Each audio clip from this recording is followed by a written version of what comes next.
A billionaire walked into her diner. But when his wallet slipped open, she saw something that made her blood run cold. Her mother's photo. A simple black woman who had lived an ordinary life, raising her child alone. Her mother had no known ties to wealth or power. So, why was her picture in a white billionaire's wallet? Stay tuned to find out the truth that shattered her world. And tell us in the comments where you're watching from. The late-night shift dragged on at the quiet diner. The hum of a flickering neon sign outside barely broke the silence. Zoe Carter wiped down the counter, exhausted but relieved that the night was almost over. Then, the bell above the door jingled. She glanced up, expecting another weary traveler or a local looking for coffee. Instead, a sharply dressed man strode in. His presence was commanding. His suit alone probably cost more than her entire yearly rent. He moved with quiet confidence, scanning the diner like someone used to owning every room he entered. Zoe watched as he settled into a booth by the window, his piercing gaze locked on the city streets. When she walked over to take his order, he didn't bother looking at the menu. Black coffee, his voice was low, firm. She nodded, jotting it down. When she returned a few minutes later with his drink, he barely acknowledged her. Used to the indifference of customers, she didn't take it personally. But when he reached for his wallet to pay, something slipped out. A photograph. It fluttered to the floor, face up. Zoe's heart stopped. She knew that face. The warm, gentle smile. The kind eyes. Her mother. For a moment, all she could do was stare, her pulse pounding in her ears. Then, before she could stop herself, she bent down and picked it up. "Where did you get this?" Her voice came out hoarse, barely a whisper. The man's head snapped up, his cool blue eyes locking onto hers for the first time. He truly saw her. Zoe turned the photograph toward him, gripping it tightly. "Why do you have a picture of my mother?" His expression flickered just for a second. Then, just as quickly, his face became unreadable again. Without a word, he reached for the photograph, his fingers brushing against hers as he took it. "You must be mistaken," he said, tucking it back into his wallet as if it meant nothing. Zoe's stomach twisted. She knew exactly what she had seen. Her mother had kept a near-identical photograph in a small memory box back home. She had memorized every crease, every detail. This wasn't a mistake. "I'm not mistaken," she said firmly. "Why do you have it?" The man exhaled sharply, adjusting the cuff of his expensive suit. "I don't owe you an explanation." Then, before she could react, he stood, placed a crisp $100 bill on the counter, and walked toward the door. Panic surged through her. He was leaving. This might be her only chance to find out the truth. She rushed out from behind the counter, nearly knocking over a tray in her haste. "Wait." He didn't stop.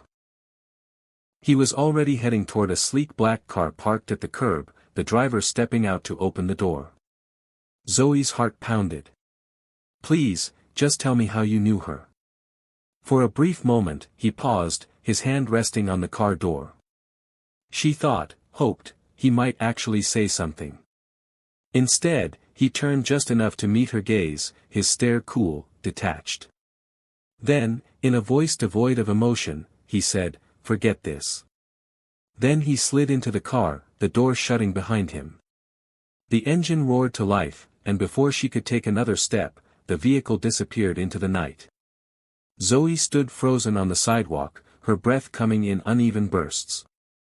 A billionaire had just walked into her life and left her with more questions than she could count. Who was he?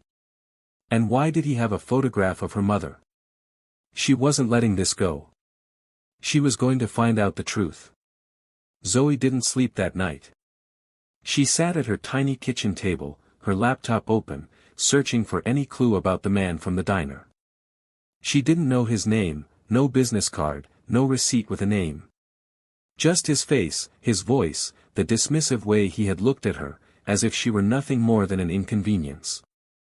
But that photograph changed everything.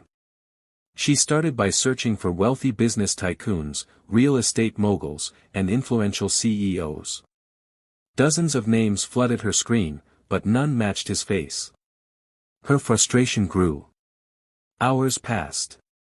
But then, as she was about to give up, she saw him. Richard Lawson, CEO of Lawson Global Enterprises. A billionaire real estate magnate. A man whose empire spanned cities, with his name tied to luxury developments and high-profile deals. Zoe clicked on his image, her breath hitching. It was him. She scrolled through article after article, but nothing linked him to her mother. No past relationships, no known family ties. Nothing. Which meant only one thing: he had erased her. Zoe clenched her fists. He had walked into that diner holding a picture of her mother and acted as if she didn't exist. As if Evelyn Carter had meant nothing. The thought made her blood boil. She wasn't letting this go. She needed answers. And she knew exactly where to start. The next morning, Zoe boarded the first bus downtown. Her heart pounded as she stepped off in front of a massive glass skyscraper, Lawson Global Enterprises. The building loomed over her, a symbol of wealth and power. But she wasn't intimidated. She walked inside, straight to the reception desk. "I need to see Richard Lawson," she said, her voice steady. The receptionist barely looked up. "Do you have an appointment?" "No," Zoe admitted. "But it's important." The woman sighed, unimpressed. "Mr. Lawson doesn't take walk-in meetings." Zoe expected this. She had no appointment, no official reason to be here. If she wanted answers, she'd have to find another way in. Her eyes darted around the lobby. Security guards near the elevators. Employees flashing badges to get through the turnstiles. No way she was getting in the normal way. Then, she spotted him. A young man, mid-20s, balancing a coffee cup and folder, heading toward the elevators. He looked distracted. She moved quickly, falling into step beside him. "Hey," she whispered urgently. "Wait up. You forgot to send me that report Mr. Lawson needed." The man blinked, startled. "What?" Zoe sighed in fake exasperation. "The report. He was expecting it this morning." Before he could respond, she smoothly stepped forward, walking right through the turnstile just as his badge activated the sensor. The guard barely glanced at her. She was in. Her pulse pounded as she stepped into the elevator, pressing the button for the top floor. This was it. She was about to come face to face with Richard Lawson. And this time, he wasn't walking away. The elevator doors slid open to the top floor of Lawson Global Enterprises. Zoe stepped out, her breath shallow, hands clenched at her sides. The reception area was sleek, modern, and intimidating. A man in a dark suit approached her instantly. "Miss, do you have an appointment?" "No," she said. "But I need to see Richard Lawson. It's about my mother." The man's jaw tightened. "Mr. Lawson doesn't take walk-ins." Zoe exhaled, her heart pounding. "Tell him my mother's name was Evelyn Carter. And I'm not leaving until I speak to him." The man hesitated before disappearing down a hallway. The minutes stretched endlessly. Then, finally, a door opened. Richard Lawson stepped out. The moment he saw her, something flickered in his gaze. Not surprise, not anger, something closer to resignation. He walked toward her, slow and deliberate. Then, after a long pause, he simply said, "Come with me." Zoe followed him into his office, her heart racing. The moment the door closed, she turned to face him. "Why do you have a picture of my mother?" He didn't answer right away. Instead, he reached into his desk, pulled out his wallet, and placed the photograph on the table. Zoe stared at it. Then, slowly, her gaze lifted to his. "You knew her," she whispered. Richard met her eyes, his expression unreadable. I didn't just know her, he said finally. I loved her. Zoe's world tilted beneath her feet. She had come for answers, but she wasn't prepared for this. Richard leaned against his desk, exhaling sharply. I loved her, he repeated, his voice carrying the weight of years of regret. But I walked away. Zoe's chest tightened. Why? His jaw clenched. Because I was a coward. My family made it clear, if I stayed with Evelyn, I'd lose everything. The inheritance, the business, my place in their world. Zoe's stomach churned. So you left her for money? Richard's gaze darkened. I thought I could come back for her later, when I had secured my future. But by the time I did, she was gone. Zoe's hands curled into fists. Her mother had suffered while this man had lived in luxury. She never told me about you, she whispered. Not once. Pain flickered in Richard's eyes. Because she wanted to protect you. From me. The weight of his confession settled in the room, suffocating in its intensity. Zoe took a shaky breath, trying to sort through the tangle of emotions. She needed space to think, to process. Without another word, she turned and walked out of his office. That night, she searched through her mother's belongings, hoping for answers Evelyn had never given her. As she sifted through old letters and keepsakes, her fingers brushed against something small, a velvet pouch tucked at the bottom of a wooden box. Zoe's breath hitched as she pulled it out and carefully opened it. Inside lay a delicate silver necklace with an engraved pendant. The 3 words, forgive, love, begin, were carefully etched into the metal. And on the back of the pendant was a small, faded photograph, one of her father. A note accompanied it, written in her mother's handwriting, this belonged to your father. I kept it for you. One day, you will understand. Her hands trembled as she realized the full weight of the truth. Richard Lawson wasn't just a man from her mother's past. He was her father. The next morning, Zoe stood outside the towering glass structure of Lawson Global Enterprises once again, gripping the pendant tightly in her hand. The city buzzed around her, but her mind was locked on one thought: this man was her father. She took a deep breath and marched inside. This time, she wasn't sneaking in. She strode up to the receptionist's desk, her voice steady.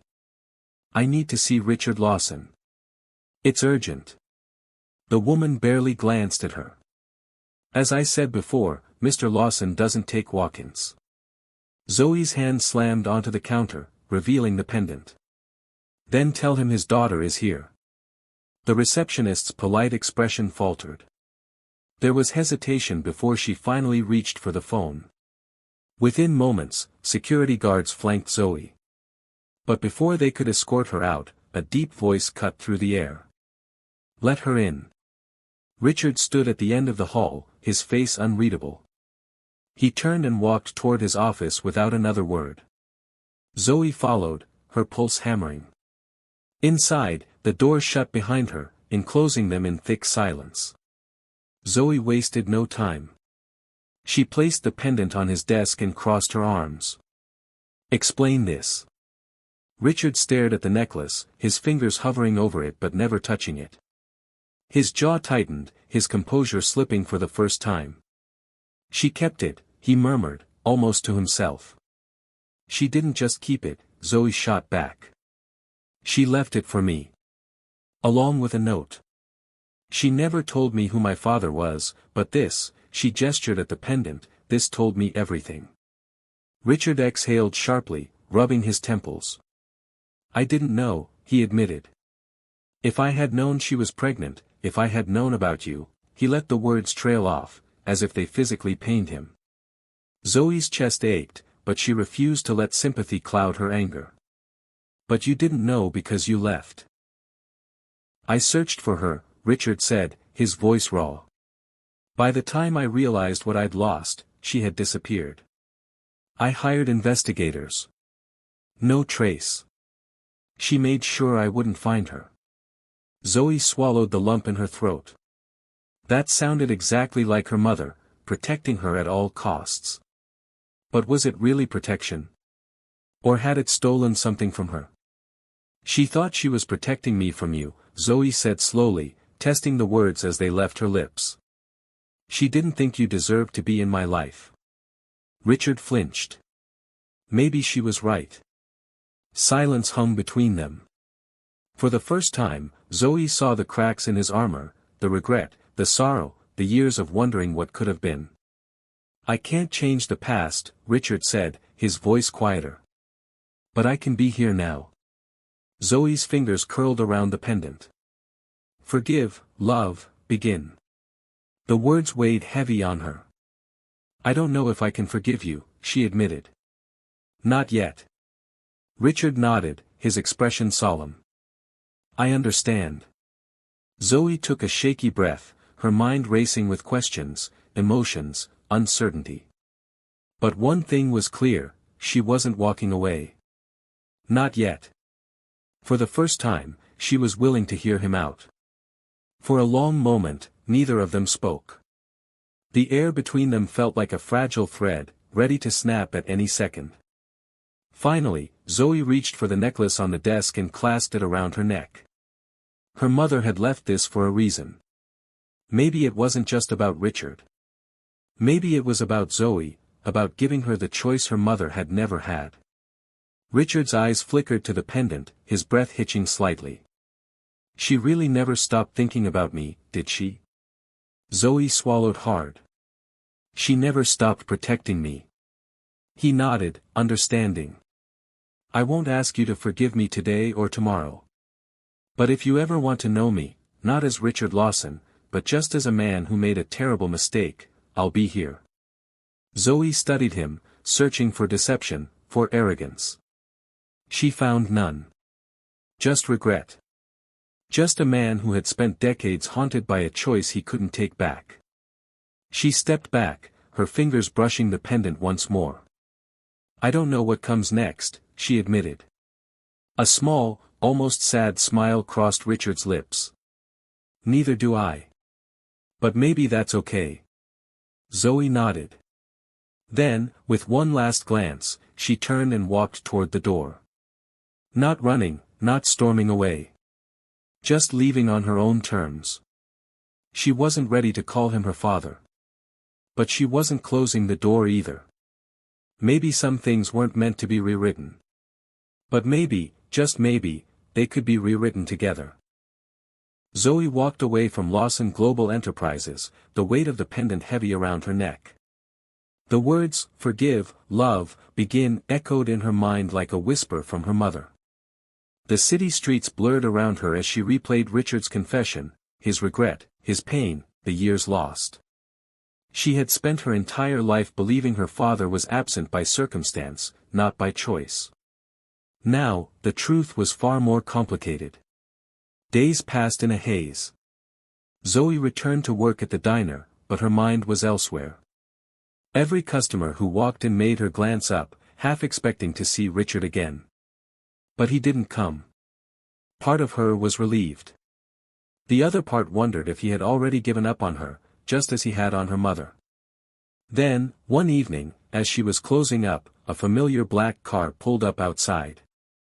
Her pulse quickened. The driver stepped out, but it wasn't Richard. Instead, a woman in a sleek business suit approached the diner door.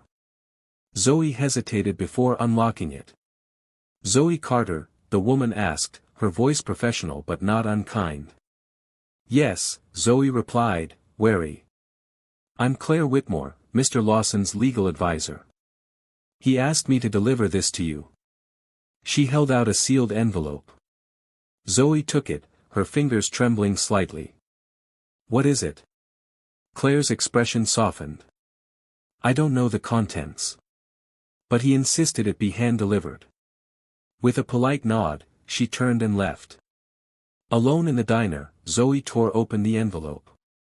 Inside was a letter, handwritten, not typed, and a small key. Zoe. I won't pretend to know what you're feeling. I don't deserve your forgiveness, and I won't ask for it. But if you're willing, there's something you should see.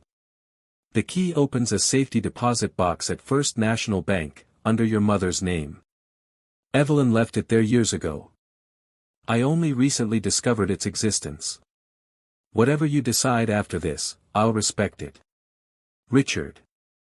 Zoe stared at the key, her heart pounding. Her mother had left something behind, something Richard didn't even know about.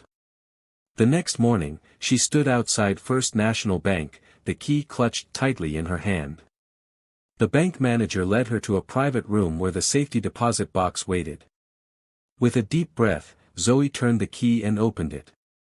Inside were stacks of old letters, a journal, and a faded photograph of her mother, young, smiling, standing beside a much younger Richard. But what caught her eye was the envelope on top, addressed to her in her mother's handwriting. Tears welled as she unfolded the letter. My dearest Zoe. If you're reading this, it means you found your father. And if you found him, I hope it's because you were ready. I kept this from you not to hurt you, but because I wanted you to make the choice I never had. Richard and I loved each other, but the world we lived in didn't allow that love to survive. I don't regret you, never think that. You were the greatest gift of my life. But I do regret that I couldn't give you the truth sooner. The letters in this box are his. Every one he sent after he left, every attempt he made to find us. I never read them. I was too angry, too hurt. But I kept them because one day, I knew you might need them more than I did. Whatever you decide, my love, know that I trust you. Follow your heart, even if it leads you somewhere I couldn't go. Always yours. Mom. Zoe's vision blurred as she reached for the stack of letters. Each one was sealed, unopened. Richard had tried. He had searched. And her mother, in her pain, had hidden it all away. That night, Zoe sat at her kitchen table, the letters spread out before her. One by one, she opened them. The first was dated just months after Richard had left. Evelyn. I've looked for you in every place I can think of. Every day, I regret the choice I made. If you're reading this, please, just let me know you're safe.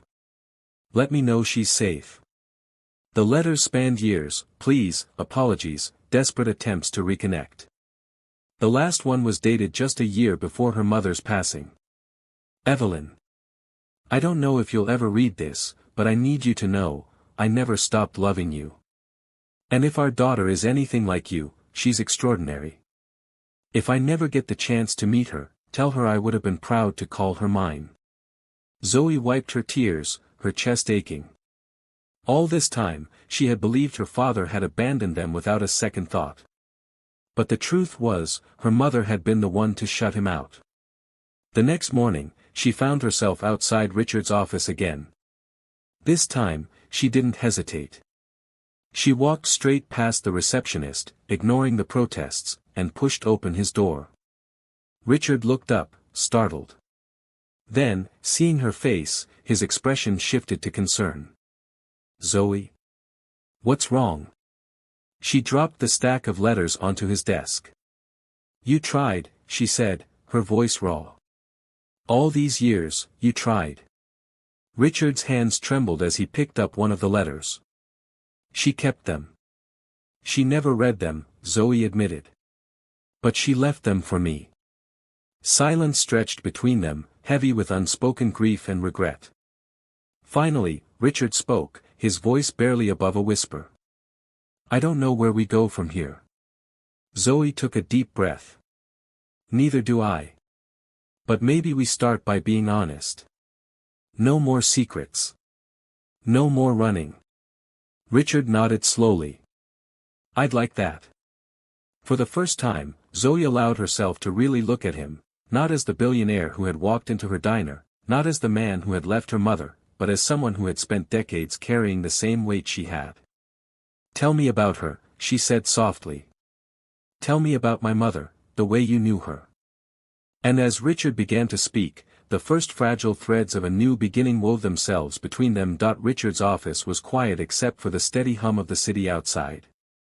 He leaned back in his chair, his eyes distant as memories surfaced.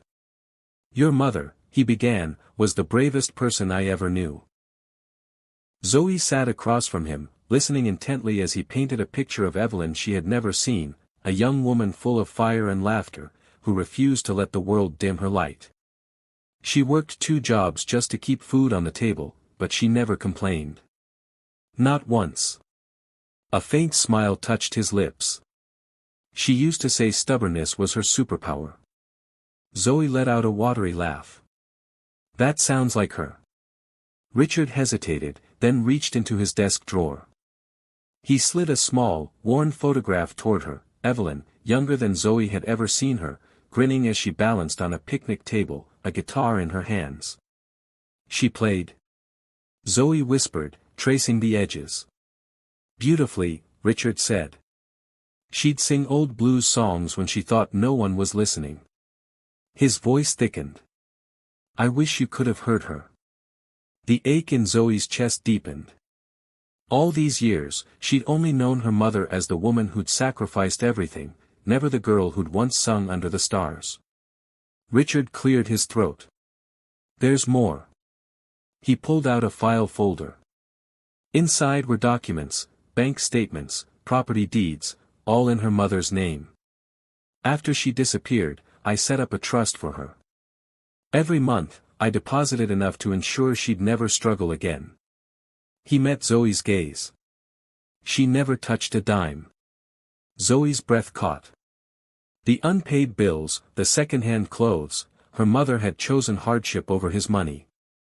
Pride over pity, she realized. Silence settled between them, heavy but not hostile. Finally, Zoe spoke. What now? Richard exhaled. That's up to you. I won't ask for a second chance. But if you're willing. I'd like to know my daughter.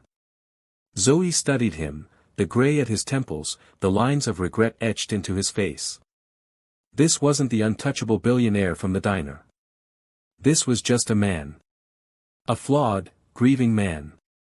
She reached for the pendant at her neck. Forgive. Love. Begin. Okay, she said softly. Epilogue. 1 year later, Zoe stood on the porch of a small house by the lake, the first place Evelyn and Richard had ever rented together. It was weathered but warm, the windows glowing golden in the dusk. Richard handed her a mug of tea. She'd love knowing you're here, he said. Zoe smiled. Inside, her mother's guitar leaned against the fireplace, freshly restrung. Tomorrow, she'd play it for the first time. Not to chase the past, but to carry a piece of Evelyn forward. Somewhere beyond the trees, a lone bird sang into the twilight. And for the first time in years, Zoe didn't feel the weight of unanswered questions, only the quiet certainty that love, however imperfect, had found its way home. Closing narration. Zoe's story reminds us that the deepest wounds often leave the most beautiful scars. Some bonds are tested by time, others broken by choice, but a few are strong enough to endure, even when the world tries to tear them apart. What do you think? Could you forgive someone who'd walked away, if they spent a lifetime trying to find their way back? Share your thoughts below. And if this story moved you, don't forget to like, subscribe, and hit the notification bell for more tales of love, loss, and second chances. Until next time, keep believing in the power of begin.